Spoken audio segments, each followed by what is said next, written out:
ಇವತ್ತೇ ಲೋಕಸಭೆ ಚುನಾವಣೆ ನಡೆದರೆ ಯಾವ ಪಾರ್ಟಿಗಳಿಗೆ ಎಷ್ಟೆಷ್ಟು ಸ್ಥಾನಗಳು ಬರಬಹುದು ಅನ್ನೋದಕ್ಕೆ ಬರ್ತಾ ಇರುವಂತ ನಂಬರ್ಸ್ ಅಥವಾ ಸಿ ವೋಟರ್ ಮತ್ತು ಇಂಡಿಯಾ ಟುಡೇ ಸಂಸ್ಥೆ ಸೇರಿ ಮಾಡಿರುವಂತ ಸಮೀಕ್ಷೆಯಲ್ಲಿ ಬಿಜೆಪಿ 287 ಸ್ಥಾನಗಳಲ್ಲಿ ಗೆಲ್ಲುತ್ತೆ, ಕಾಂಗ್ರೆಸ್ 80 ಮತ್ತು ಇತರೆ 176.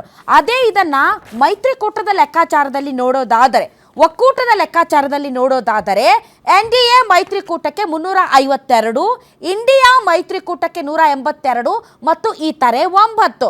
ಇದು ಒಕ್ಕೂಟ ಅಲಯನ್ಸ್ನಲ್ಲಿ ಎನ್ಡಿಎ ಅಲಯನ್ಸ್ ಮತ್ತು ಇಂಡಿಯಾ ಅಲಯನ್ಸ್ ಒಕ್ಕೂಟಗಳ ಪರ್ಫಾರ್ಮೆನ್ಸ್ ನೋಡೋದಾದರೆ ಹಿಂದೆ ಎಲೆಕ್ಷನ್ ನಡೆದ್ರೆ ಎನ್ಡಿಎ 352 ಸ್ಥಾನಗಳಲ್ಲಿ ಗೆಲ್ಲುತ್ತೆ ಅಂತ ಈ ಒಂದು ಜನಾಭಿಪ್ರಾಯ ಹೇಳ್ತಾ ಇದೆ. ನೆಕ್ಸ್ಟ್ ಶೇಕಡಾವಾರು, ಮೂರು ಪಕ್ಷಗಳ ಶೇಕಡಾವಾರು ಮತ ಎಷ್ಟು? ಹಿಂದೆ ಎಲೆಕ್ಷನ್ ನಡೆದ್ರೆ ಶೇಕಡಾವಾರು ಮತ ಬಿಜೆಪಿ 41% ಮತಗಳನ್ನು, ಕಾಂಗ್ರೆಸ್ 20% ಮತಗಳನ್ನು, ಇತರೆ 39% ಮತಗಳನ್ನು ಪಡೆಯುವಂತಹ ಸಾಧ್ಯತೆ ಇದೆ ಅಂತ ಈ ಸಮೀಕ್ಷೆ ಹೇಳ್ತಾ ಇದೆ.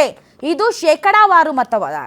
ಇನ್ನು ಮೈತ್ರಿಕೂಟಗಳ ಶೇಕಡಾವಾರು ಮತದಾನ ನೋಡಿದರೆ ಅಥವಾ ಮತಗಳು ಬರಬಹುದು ಅನ್ನುವಂತಹ ಸರ್ವೆ ರಿಪೋರ್ಟ್ ನೋಡಿದರೆ ಎನ್ಡಿಎ ಮೈತ್ರಿಕೂಟ 47%, ಇಂಡಿಯಾ ಮೈತ್ರಿಕೂಟ 39% ಮತ್ತು ಇತರೆ 14%.